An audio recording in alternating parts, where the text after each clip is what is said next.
Le grand dialogue. Le grand dialogue de l'émission de débat du Studio Tamani sur votre radio. Le grand dialogue. Quelles solutions face aux violences faites aux femmes et aux filles? C'est le thème du grand dialogue de ce soir et je rappelle que c'est un partenariat entre Studio Tamani et le programme d'engagement civique PEC financé par l'USAID. Et nos invités sont Madame Mariko Korotumutera, présidente de l'ONG Femmes et Développement FEDEV, Madame Togo Sitan Sissé, directrice adjointe du programme d'engagement civique PEC et Madame Maïmouna Djongunda Dambélé, expert sur les questions liées au genre. Je suis Mohamedou Touré, chers invités. Bonsoir et bienvenue. Le grand dialogue. Alors, à vous, Madame Maïmouna Djongunda Dambélé, quelle est la situation des violences faites aux femmes et aux filles au Mali aujourd'hui? Merci beaucoup, Monsieur Touré, pour cette question. Alors, au Mali actuellement, nous vivons les violences faites aux femmes de façon vraiment réelle tous les jours. Avant, on n'en parlait pas assez. De plus en plus, les voix se libèrent pour parler de ces situations-là et de plus en plus, les médias en parlent. Alors, la situation actuelle, c'est que nous sommes encore frappés par ces violences faites aux femmes. Je parlais d'une étude tout à l'heure du ministère de la promotion de la femme, de l'enfant et de la famille qui a pour but d'identifier les formes de violences faites aux femmes. Et cette étude, c'était en 2002, a identifié une vingtaine de violences faites aux femmes. Et cette vingtaine de formes va se mettre dans les violences physiques, dans les violences psychologiques et émotionnelles, dans les violences économiques, les violences institutionnelles et aussi dans les violences économiques. Alors, depuis 2002 jusqu'à aujourd'hui, il y a eu des changements, il y a eu des avancées, on a eu des acquis pour le combat des droits des femmes, mais on en a aussi perdu avec la crise, notamment avec l'apparition de nouvelles formes de violence que nous avons eues dans les régions vraiment touchées par cette crise-là. Et aujourd'hui, nous ne pouvons pas dire que le Mali a vraiment avancé sur cette question. Et les violences, on les retrouve à deux niveaux. On les retrouve au niveau communautaire et donc dans les interactions que les hommes, les femmes des différentes communautés ont ensemble, mais on les retrouve aussi à un autre niveau qui est institutionnel, au niveau de l'État. Qu'est-ce que l'État fait? Parce que de par ses actions ou ses inactions, il peut aussi contribuer à soit renforcer des politiques ou des lois discriminatoires, soit en restant silencieux sur des problèmes qui mériteraient justement qu'il y ait des réponses institutionnelles comme des lois. Donc actuellement au Mali, nous avons ce problème-là au niveau communautaire, mais nous avons aussi ce problème au niveau institutionnel par rapport aux violences faites aux femmes. D'accord. Madame Mariko Korotumutera, quelle analyse faites-vous de la situation? Merci, Monsieur Touré. Donc, je rebondis un peu sur les dits de l'experte de la question.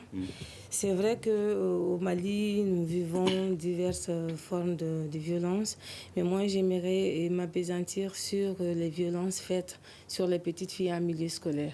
Mais de façon générale, il faut reconnaître que le Mali, comme beaucoup d'autres pays africains, notamment musulmans, sont confrontés plutôt à des stéréotypes qui font que nous avons beaucoup de mal à avancer, comme l'a dit l'experte, soit par manque de volonté de l'État, soit par méconnaissance pure et simple des dispositions prises par l'État qui auraient pu, dans un cadre normal, faire avancer les choses. D'accord. Madame Togo Sitan. Pour ma part, je sais que, comme je vais reprendre la même chose que mes sœurs, la question de violence au Mali est une réalité, malheureusement, et très malheureusement, et à tous les niveaux. Et le problème, il est très complexe. Et donc, il faut l'aborder, comme je disais tantôt, d'une manière multidimensionnelle. Parce que les types de violences sont tellement variés et tellement disproportionnés parfois qu'il faut vraiment des mesures concrètes et des mesures concertées et coordonnées des différents acteurs pour pouvoir aborder la question des violences dans notre pays qui est le Mali. Donc pour revenir au programme que je gère, qui est le programme d'engagement civique, nous travaillons avec... nous avons une composante genre dans le programme, mais puisque nous sommes un programme de gouvernance et d'engagement civique, nous renforçons les capacités de nos partenaires afin qu'eux renforcent les capacités des organisations communautaires de base qui ont en charge un peu la gestion de l'école, telles que les comités de gestion scolaire, les associations de mères d'élèves, les associations de parents d'élèves, pour aussi non seulement gérer l'école, mais qui parle de gestion de l'école parle aussi de ces questions de violence. Parce que quand une école est bien gérée, ce sont des questions qui ne se posent plus au niveau de ces écoles-là. Parce que ce qui est écœurant, c'est que les petites filles aient peur d'aller à l'école, de peur de se faire violenter, soit en cours de route, soit par l'enseignant qui est censé le protéger un peu, en tout cas quand il est au milieu scolaire, ou par ses amis qui le harcèlent ou qui la harcèlent.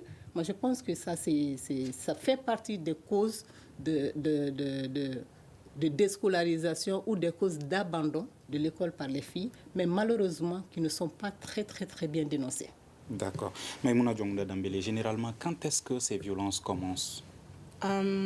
Alors, disons que ces violences commencent dans la famille et dès la naissance des enfants. Comme je le disais, il y a comme une sorte d'accord, de contrat tacite entre les parents et la communauté, entre les parents et la société.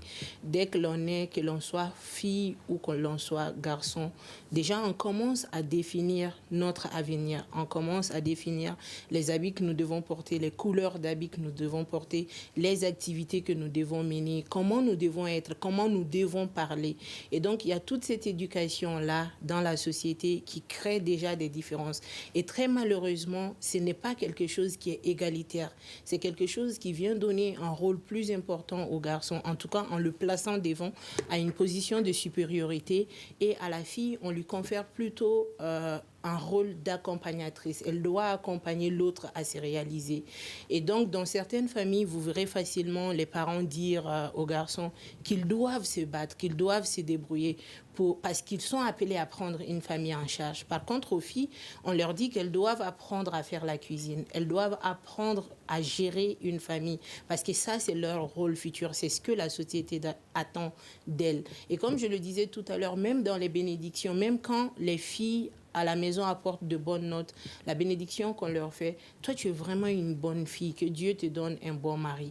Donc déjà là, dans nos sociétés au Mali, qui sont fortement patriarcales, on crée une différence et on contribue à créer des relations inégalitaires entre les garçons et les filles, en donnant ce rôle aux garçons d'éduquer les filles, en donnant ce rôle aux garçons de surveiller les filles, comme si elles n'étaient pas des êtres humains à part entière capables de raisonner et de prendre des décisions.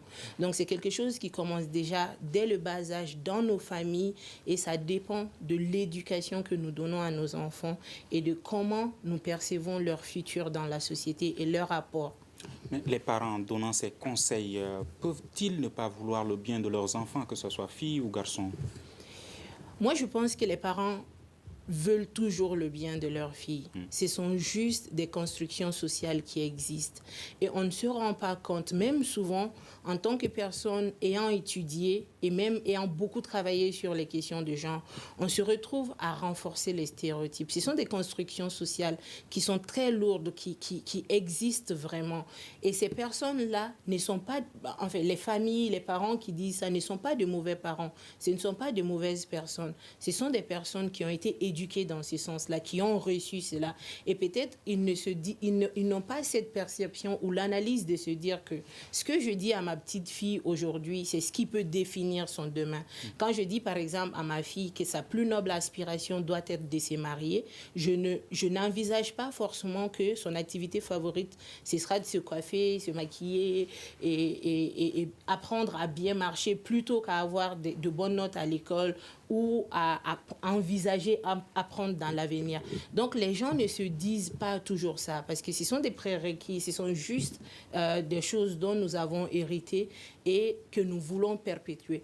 Mais lorsque on a des discussions et que les gens se rendent compte qu'en réalité, ce que nos enfants deviennent demain, c'est nous qui le construisons, ils commencent justement à déconstruire ces mythes-là autour des relations sociales, autour des rôles, des droits et des opportunités que les filles et les garçons doivent avoir. D'accord. Madame Mariko, de quoi les filles sont-elles victimes en milieu scolaire? Alors, merci, mais avant de répondre à la question, j'aimerais juste dire quelques mots sur les constructions sociales justement qui font que les filles maliennes comme les filles africaines ne se sentent pas légales des hommes. Le fait que depuis leur naissance, on leur met dans la tête psychologiquement que le garçon est meilleur ou bien le garçon est celui-là qui doit être en contact avec l'extérieur et celui-là qui doit être l'homme cultivé, celui qui doit amener le prix d'économie, etc. Autant ce sont, à mon avis, des réalités culturelles chez nous, autant aujourd'hui je me dis qu'il y a, on vit pleinement une contradiction terrible. Parce que au Mali, si je prends l'exemple, même dans les villages les plus reculés, ce n'est plus le garçon qui fait tout pour la famille. Ce n'est plus le garçon qui nourrit la famille.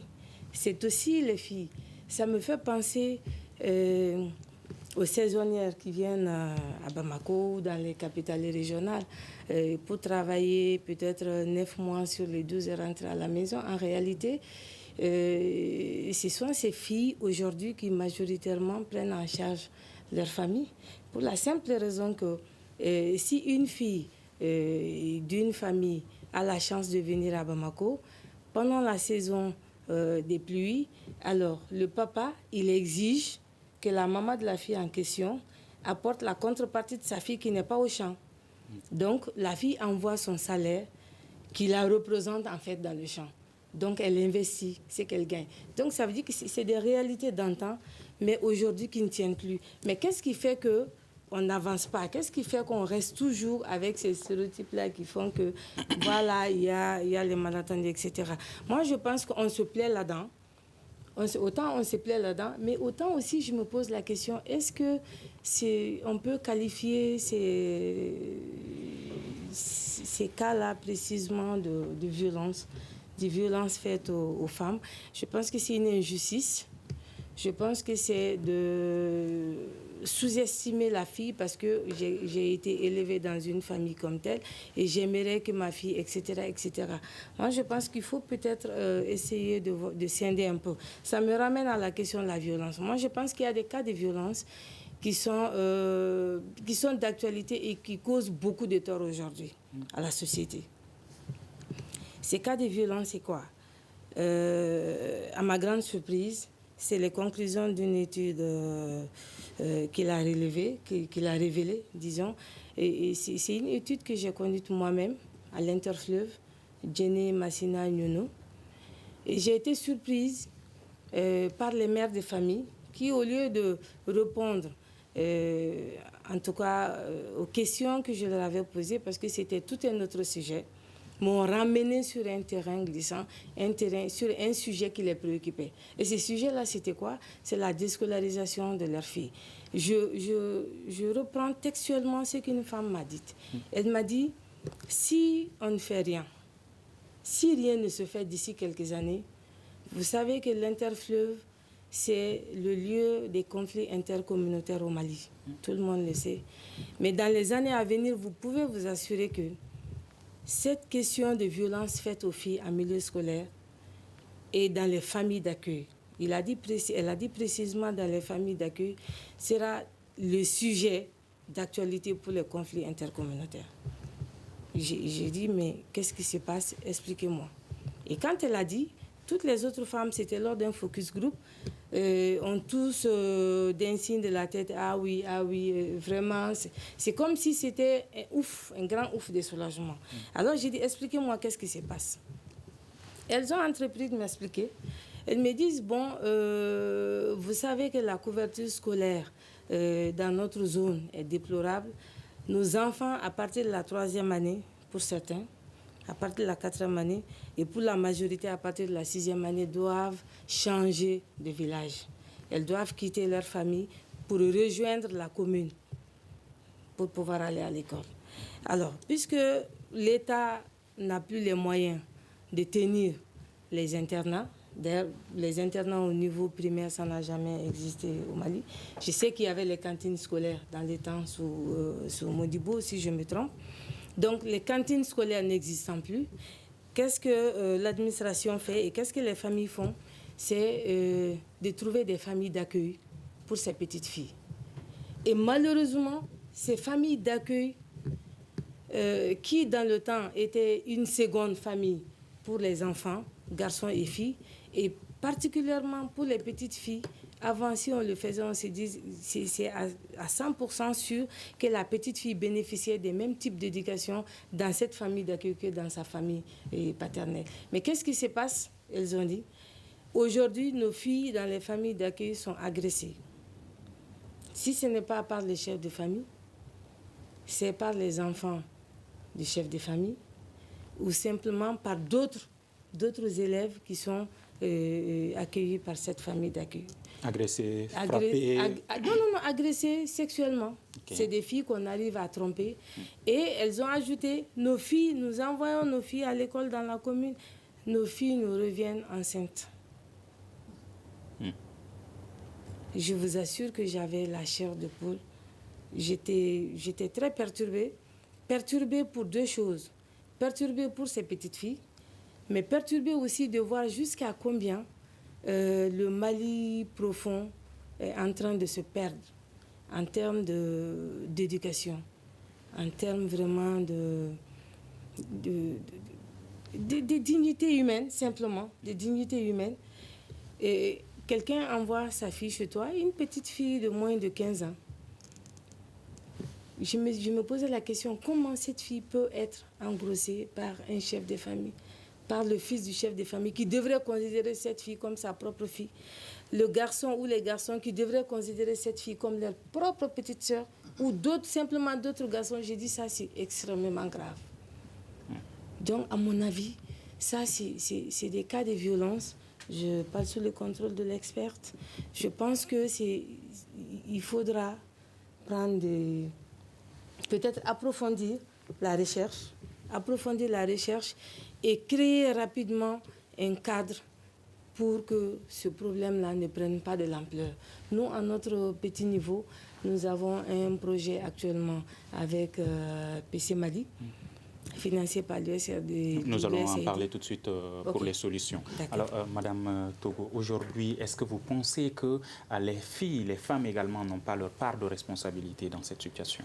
Elle vient soulever tout de suite la question de grossesse, par exemple. Alors, je pense que déjà, il faut arrêter de victimiser, revictimiser les victimes. Parce qu'à chaque fois qu'une femme est victime de violence, on la traite d'abord comme responsable de cette violence-là. Je pense que le fait d'être fille ne donne aucun droit à ce tuteur-là d'engrosser la petite, parce que tout simplement, c'est une fille où elle s'est retrouvée. Et c'est ce qui est désolant, parce que quand c'est la personne qui est censée te protéger, censée te donner à manger, qui profite de cet état de faiblesse, entre griffes, pour te faire des choses dont tu n'es pas consentante, moi je pense que c'est pas normal. Je ne peux pas comprendre qu'on puisse expliquer les cas de violence par la responsabilité des femmes. Qu'est-ce qu'elles ont fait pour être... Comment on peut expliquer? Qu'est-ce qui explique la violence faite à une femme? Je ne vois vraiment pas d'explication fiable, d'explication tout simplement pour dire à cause de ça, j'ai fait ça. Frapper une femme, quel que soit ce qu'elle a fait, je pense qu'on peut communiquer. On peut s'asseoir, communiquer, discuter. Ce qui me fait mal, je le dis. Ce qui n'est pas acceptable pour moi, je le dis. Mais je ne montre pas mes muscles parce que tout simplement, je pense que cette femme ou cette fille relève de moi et que j'ai tous les droits sur cette personne, y compris le droit de vie et de mort. Ce qui n'est pas exact et qui malheureusement continue encore à sévir dans ce pays aujourd'hui. Toujours en milieu scolaire, il y aurait certaines filles qui seraient victimes également de violences de la part des enseignants. Est-ce que vous avez écho de ces situations? Bon, ça se dit. Ça se dit beaucoup. Qu'en milieu scolaire, la plupart des violences, c'est fait de la part des enseignants sur les petites filles. Ça se dit même en milieu universitaire. Quand on dit les notes, sexe pour les notes. Je ne sais même pas, il y a un terme, comment ils disent ça, je pense. les notes sexuellement transmissibles. Je pense que c'est pas acceptable. Comment, en même temps que nous faisons la promotion de la scolarisation des filles, en même temps que on fait des lois maintenant pour le quota de représentativité des femmes, parfois tu te retrouves dans des structures où toi-même tu veux avoir des femmes, il n'y a pas de femmes. Si on continue à leur faire violence, il y en a qui ne vont pas accepter. Ceux qui n'acceptent pas, malheureusement, se sentent obligés d'abandonner l'école à un certain moment donné. Donc, de rupture en rupture, on se retrouve. Après, on dit non, les femmes ne sont pas capables, elles ne sont pas à la hauteur, ce qui n'est pas vrai. Essayons de donner les mêmes chances aux hommes et aux femmes et que les hommes arrêtent de faire ces violences-là en milieu scolaire aux filles, qu'on leur laisse étudier. Le fait d'être fille n'est pas un péché. Le fait d'être fille ne donne strictement aucun droit à un homme de faire quoi que ce soit qui n'intéresse pas la fille. Après, il y a des cas de consentement entre majeurs, pour le cas de la sexualité, mais la plupart des violences sexuelles en milieu scolaire sont faites parce que les filles se sentent en position de faiblesse, parce que si c'est l'enseignant, voilà, c'est moi l'enseignant, si soit tu donnes ça ou tu n'as pas ça, soit c'est entre même élèves. Parfois, c'est même pas les enseignants, c'est entre élèves. Il y a eu des cas de viol. Récemment, j'ai appris que dans une école près de lycée Prosper, je ne sais plus, j'ai vu sur Internet encore une fois, je ne sais pas le fondement, on viole les petites filles dans les écoles comme ça. Pour quel droit? Comment vous expliquez ça? Parce qu'on va me dire, non, la fille, elle portait une jupe courte. Mais nos mamans, là, peut-être nos arrière-grand-mères ne s'habillaient pas. Elles portaient, je ne sais pas le nom, de cache-sexe. Elles portaient des cache-sexe. Les seins étaient nus. Non, à l'époque, mais il n'y avait pas toutes ces questions de violence. On ne les violait pas parce qu'elles avaient le sein nu. On ne les réprimandait pas parce qu'elles avaient le sein nu. Mais il suffit qu'une fille se maquille aujourd'hui, même dans la rue, que les gens commencent à siffler et qui commencent à t'aborder de façon vraiment inappropriée, parce que tout simplement, tu es coquette, parce que tout simplement, tu as décidé d'être cet être-là. Tu veux être comme ça. Rien que le fait de s'affirmer, ça devient un problème pour la société et ça devient un problème pour ces hommes qui ont du mal à contenir leurs pulsions sexuelles et qui pensent que tout est permis et qui abordent ces filles-là tout simplement parce que voilà, je me crois tout permis. Et moi, je veux vraiment interpeller les autorités sur ces questions-là pour dire, franchement, je sais qu'il y a eu beaucoup de chemin, il y a eu beaucoup de choses qui ont été faites, mais il y a encore des choses à faire sur ces questions de violence. Il faut que tout le monde sache que personne n'a le droit de vie et de mort. Ni la femme sur l'homme, ni l'homme, encore moins l'homme sur la femme. Maïmouna, il y a également certains enseignants ou certains hommes tout court qui disent également être provoqués ou même dragués par ces femmes ou filles. Alors, déjà, je vais un peu continuer sur la même lancée que mes deux sœurs par rapport au milieu scolaire. Au milieu scolaire, il y a des personnes qui ont différents niveaux. Il y a des enfants qui viennent apprendre et il y a des enseignants qui sont responsables d'eux, qui sont responsables de leur sécurité physique, qui sont responsables de leur sécurité psychologique et même morale et mentale. Donc, ces personnes adultes auxquelles nous confions nos enfants ont cette responsabilité de faire en sorte que nos enfants soient bien, qu'ils soient bien psychologiquement, qu'ils soient bien mentalement, qu'ils apprennent ce qu'ils sont allés apprendre à l'école. Et ce que les enseignants doivent aux enfants, c'est la bonne formation. Et les enfants, éventuellement, leur doivent du respect. Alors, quand on arrive à dénaturer cette relation et qu'on le met sur, comme Madame Togo le disait, et qu'on le met sur l'habillement, je le mets vraiment entre guillemets des filles, c'est qu'à un certain moment, il y a eu une rupture. C'est qu'à un certain moment, la responsabilité est sortie du débat. Et je pense que c'est vraiment une question nationale aujourd'hui. Madame Citan a dit qu'elle a entendu. Moi, j'ai vu. Et j'ai vécu cette situation lorsque j'étais à l'école fondamentale, quand je voyais mes camarades de classe se faire enceinter par des enseignants, ou quand j'ai vu des familles déscolariser la fille pour la donner à l'enseignant parce qu'il l'avait mise enceinte. Donc il y a cette situation. Et souvent, c'est avec l'accord de la société. Et je me rappelle qu'en dénonçant ces situations-là, j'ai eu beaucoup de problèmes avec les enseignants, mais aussi avec les élèves parce qu'ils ne comprenaient pas cette logique selon laquelle les adultes n'avaient pas à abuser des enfants, surtout les enfants qui sont... Enfin, non, juste pas à abuser des enfants.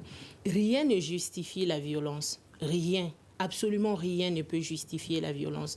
On en parle souvent et moi, ce qui me choque par-dessus tout, c'est qu'à chaque fois qu'on dit telle personne a été victime de telle violence, on demande « Oh mon Dieu, qu'est-ce qu'elle a fait ?» Son mari l'a tuée. « Oh mon Dieu, qu'est-ce qui s'est passé? Qu'est-ce qu'elle a fait ?» Rien de ce qu'elle pouvait faire ne justifie ce qui s'est passé, justement.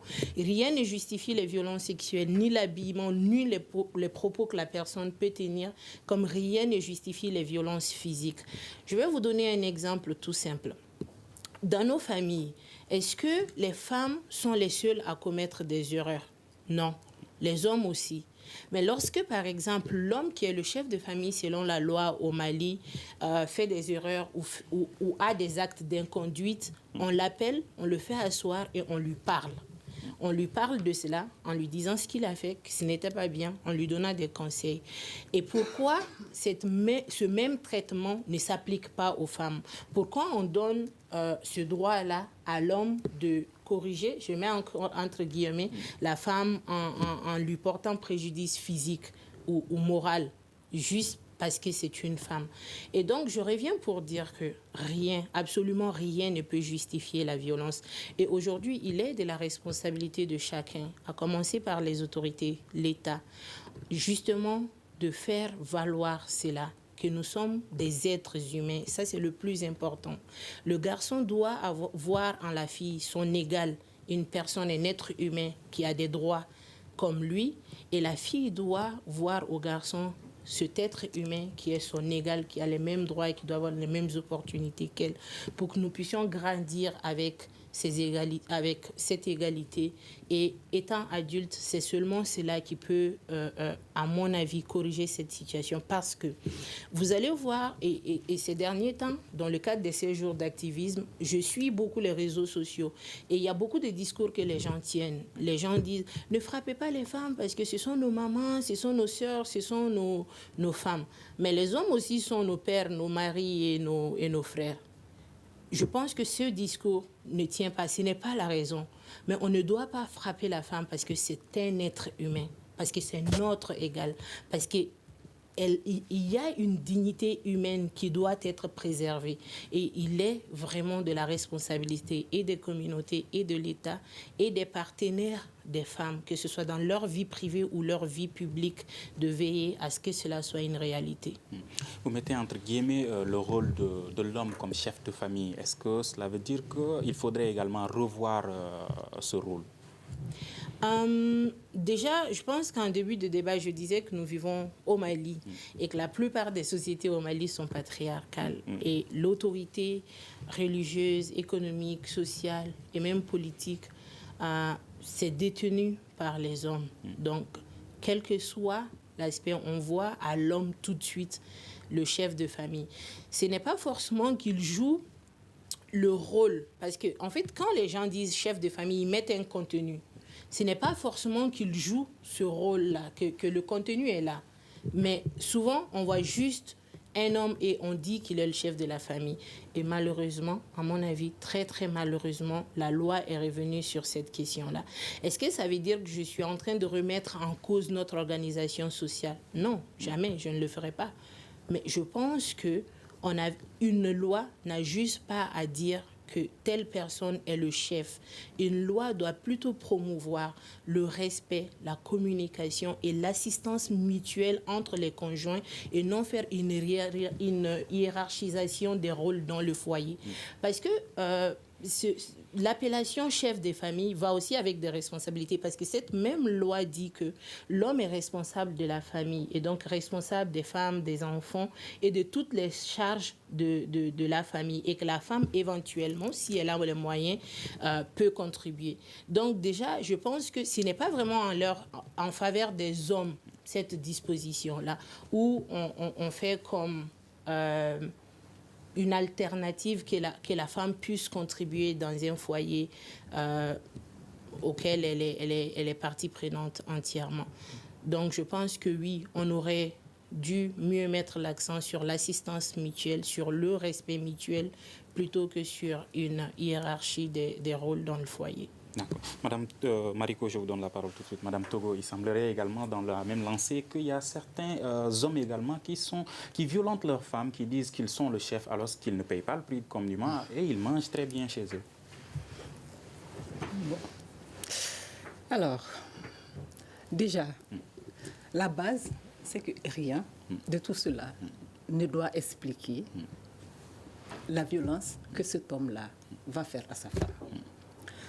Maintenant, non, la question c'est que pourquoi l'homme va accepter de violenter sa femme par exemple et en se basant sur les cultures, la société par exemple, alors que la société, ces cultures disent que c'est l'homme qui doit prendre en charge la famille et l'homme en même temps accepte de manger la nourriture qu'il n'a pas payée. J'ai bien compris la question. Maïmouna disait tout à l'heure que dans un foyer, la réalité d'un foyer est différente d'un autre foyer. Les foyers ne sont pas les mêmes. Et croyez-moi que c'est seulement les deux personnes, monsieur et madame, qui sont dans le foyer, qui détiennent la réalité du foyer et qui acceptent de dire ce qu'elles veulent dire. Les deux, ce qu'ils veulent dire. Madame dira ce qu'elle veut dire de son foyer, monsieur dira ce qu'il veut dire. Mais la réalité, c'est entre les deux et peut-être voilà, le bon Dieu qui est là, qui surveille tout ça. Donc, pour moi, que la femme paye le manger à la maison, pour moi, c'est normal si elle en a les moyens. Que l'homme paye le manger à la maison, c'est normal s'il a des moyens.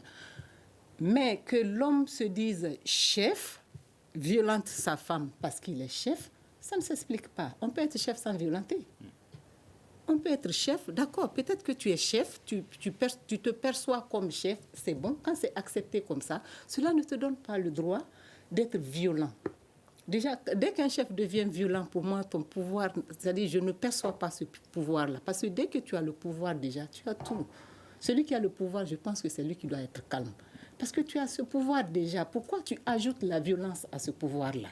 Donc pour moi, ça ne s'explique pas que la société donne ce rôle à l'homme. On sait, on a tous grandi dans ça. C'est le père qui décide ça, c'est le père qui doit ça, c'est le père. Même si les femmes ont un rôle, mais je vous dis, très important actuellement dans les foyers, parce que les femmes travaillent maintenant. Nous partons au bureau. Nos sœurs sont là maintenant au marché ici, à Médina Koura. Il y en a d'autres qui sont en train de faire la bonne. Si elles avaient tout ce qu'il faut à la maison, peut-être pour certaines, elles allaient rester. Mais pour d'autres, elles veulent se battre, elles veulent s'affirmer, parce qu'elles sont des êtres à part entière. Elles sont des êtres à part entière. Même si mon mari est milliardaire et que je n'ai pas besoin d'argent, mais en tant que personne humaine, je veux être utile à la société. Donc, je ne veux pas aussi qu'on donne ce rôle passif à la femme. Genre, c'est l'homme qui amène à manger à la maison et la femme, elle est... Tu sais, on n'évalue pas l'apport de la femme. L'apport de la femme, si on le monnayait, tu vois, ça va coûter très cher et au foyer, et à la société, et aux entreprises, et à l'État. Mais on ne valorise pas. Monsieur, il est au travail. Madame, elle est au travail. Mais madame va retourner tout à l'heure. Elle va faire le manger. N'est-ce pas? C'est free of charge. On ne lui paye rien pour ça. Elle est allaitante, on va dire que c'est le rôle de la femme. C'est vrai, c'est notre rôle. Mais pourquoi, en plus de ce rôle-là, les hommes, vous sentez encore, vous avez encore le courage et vous avez encore vraiment la force de venir ajouter là-dessus pour dire parce que je suis le chef. Mais qu'est-ce qui vous dit que vous êtes chef? Qu'est-ce qui définit le chef dans ce sens-là? Dans un foyer, qu'est-ce qui définit le chef? Parce que tu es amené à manger à la maison? D'accord. Maintenant, mais une fois qu'on te coupe, c'est plus toi qui amènes à manger à la maison. Où se situent les responsabilités aujourd'hui selon vous? Je pense qu'il y a une responsabilité sociale, il y a une responsabilité culturelle, même s'il y a une très grande déformation de la culture par endroit. Il y a une responsabilité religieuse, je vais être vraiment claire là-dessus, et il y a une responsabilité institutionnelle. Je pense qu'à tous ces niveaux-là, il y a des personnes qui doivent prendre certaines responsabilités pour ouvrir ce débat-là, pour accepter ce débat qu'on est tous des personnes à part entière. D'abord, avant de porter le sexe féminin ou le sexe masculin. À partir du moment où on accepte d'abord, hommes, femmes sont des êtres humains et pris voilà, d'esprit, de jugement, de sens, de sentiment, de ressenti. À partir de là, déjà, on aurait fait un grand pas. Mais tant qu'on continuera à réfléchir, c'est lui l'homme, l'autre c'est la femme, et on a une balance qui fait que l'homme, la flèche va monter et la femme, la flèche va descendre. Je pense que là, pour moi, le débat doit commencer là. On est d'abord des êtres humains. Je ne parle pas d'homme égal à la femme, ça c'est notre débat. Mais pour moi, les hommes et les femmes, nous respirons le même air. Je pense qu'on est nés de la même manière. On meurt de la même manière. On est d'abord ces êtres-là qui sont là, qui ont des droits. L'homme, il a les mêmes droits que la femme. Je ne veux pas heurter la sensibilité des religieux, mais pour moi, à la naissance, nous venons de la même manière. Il n'y a que le sexe qui nous différencie. Nous naissons de la même manière. Et je pense que face à la mort, je crois pas que Dieu dise, lui c'est un homme, je vais le tuer comme ça, l'autre c'est la femme, je vais le tuer comme ça. Je pense qu'il faut d'abord ramener le débat à l'être. C'est d'abord l'être humain qui compte. Après, on verra maintenant entre l'homme et la femme. C'est un partenariat. On doit se compléter. On se complète. On n'est pas c'est pas de l'affrontement. C'est moi l'homme, c'est toi la femme. Je suis plus fort, je suis plus faible. Non. Les deux êtres-là se complètent. Pour moi, la complémentarité doit être la base de toute relation humaine. Homme, femme, enfant, jeune, voilà. D'accord. Madame Mariko, vous avez juste une seconde. Vous avez un projet dans ce sens pour pallier à cette situation, n'est-ce pas? Alors, nous avons un projet, ce qui est sûr qu'il ne va pas venir à bout de ce problème-là, mais un projet qui va quand même, qui est en train d'amorcer une grande sensibilisation, une conscientisation des zones concernées par le projet, afin que celles qui subissent, je parle en termes de famille, et celles qui exercent en termes de famille également, pour que chacune prenne conscience de la nature de la violence et du mal qu'ils font à la société. Mais avant de m'avancer aussi sur ce terrain-là, j'aimerais juste parler de la responsabilité sociale. Que direz-vous, Madame l'experte, d'une société où, quand le chef de famille ne vit plus, et qui n'a plus de frères malheureusement, et que le plus âgé de l'homme, le plus âgé en termes de chef de famille, de garçon, du sexe opposé, a par exemple 6 ans, et qu'à 6 ans, il est le chef de la famille parce qu'il est l'homme. Et ces femmes-là qui se sentent supérieures aux autres parce qu'elles n'ont donné la vie qu'à des garçons. Ou alors ces femmes qui, à la maison, je parle de nous-mêmes, qui à la maison déjà commencent à faire la différence entre les filles et les garçons, même les femmes intellectuelles qui décrivent cette situation-là, qui dans nos familles, on se permet de laisser faire le garçon, parce qu'il est garçon. Si le garçon veut sortir jusqu'à 5 heures du matin, il n'y a pas d'inconvénient. Mais si la fille veut sortir, voilà. Et donc, à qui devons-nous nous plaindre si les garçons, s'il y a cette déperdition, s'il y a cette dégradation de nos mœurs, de l'éducation, de tous les restes, en ce qui concerne les garçons, même si les filles ne restent pas en marche. Moi, je dis simplement que nous vivons dans une situation où nous aimons vraiment nous plaindre de ce que nous vivons en tant que femmes. Mais est-ce que réellement, chacun de nous, si je dis chacun de nous, c'est pas vous, c'est pas Madame Togo, c'est pas de façon générale, en quoi est-ce que nous contribuons à perpétuer ces pratiques-là? Est-ce que ce que nous disons est égal aux actes que nous posons dans nos foyers, en milieu public, etc. Consciencieusement, qu'est-ce que nous faisons pour que cela change? Et en passant, je dis, nous transposons au Mali nos traditions, nos pratiques culturelles à la religion, surtout la religion musulmane. La religion musulmane, en faisant une très bonne lecture, on se rend compte qu'au Mali, tout ce qu'il y a comme pratique qui crée de l'inégalité entre les hommes et les femmes, généralement, ce n'est pas la religion. C'est la transposition de nos pratiques culturelles, de nos pratiques anciennes à la religion. Et c'est ce qui fait que c'est énormément difficile d'élucider et d'arriver à des solutions. Je prends un exemple. À un moment donné, les associations, les organisations féminines se sont bien battues pour le droit de l'enfant né en dehors du mariage. C'est juste un exemple.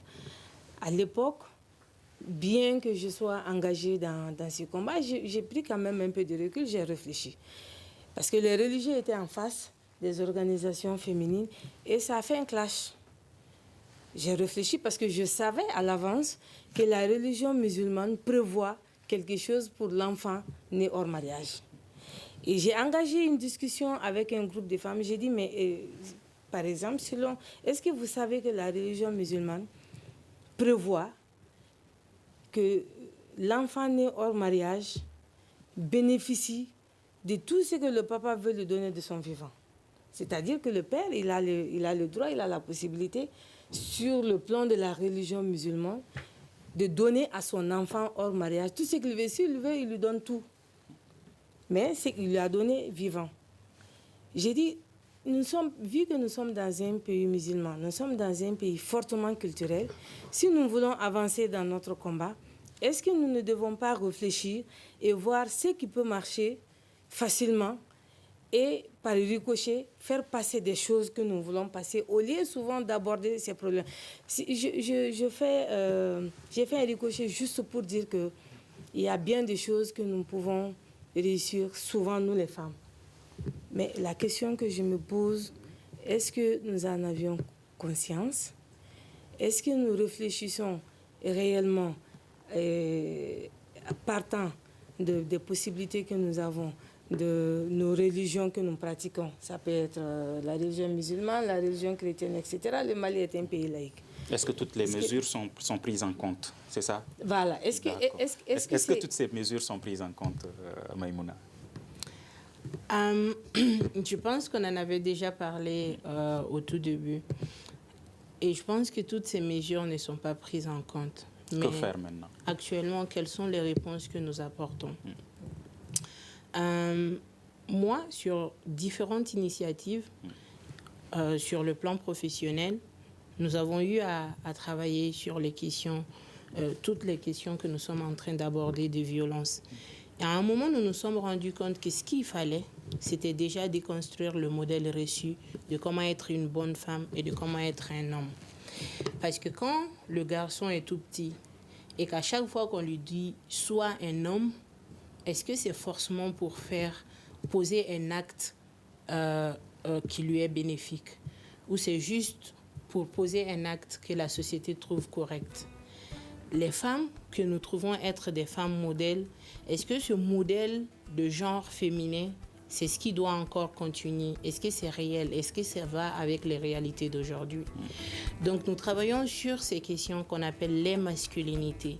Comment travailler avec les hommes pour que les hommes puissent voir une autre façon d'être un homme, pour qu'ils puissent voir qu'être un homme, ce n'est pas forcément être autoritaire, violent, ce n'est pas aller vers le danger, mais qu'il y a une autre façon d'être homme, en protégeant les personnes qui sont avec toi, en les respectant, en les aimant, et qu'être un homme... Il nous reste 1 minute et 30 secondes, 30 secondes pour chacun. Que faut-il faire maintenant? Et donc, moi, je pense qu'il faut cela, il faut cette déconstruction au niveau social et il faut montrer de nouveaux modèles de femmes et d'hommes.